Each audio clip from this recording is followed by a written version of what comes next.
Ano ulam mo, kuya? Ha? Sarap ng ulam mo, kuya. Shoutout ka muna, kuya. Binabad lang ako. Shoutout ka muna, kuya. Sarap ng ulam mo, kuya. Tapos sinangag. Ay, ang almusal ah. Asan yung mga kasama mo, kuya? Ba't mag-isa ka lang dito? Ha? Takang laga ako. Taong grasa. Ako, ang inabot siya po ng gutom dito sa daan. Kaya dito siya kumain. Ang sarap po, nakadahon pa siya. Oh.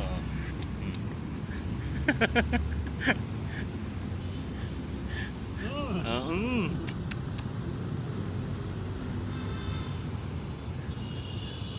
Magalok ka, magalok. O yan o, alokin mo. Oh. Kain kayo. Nagtatawa ka, nagtakip ng mukha. Ibubuhos ko to. Ayan o. Gutom na gutom po siya o. Eh, ang layo ng pinanggalingan yan. Base sir yun.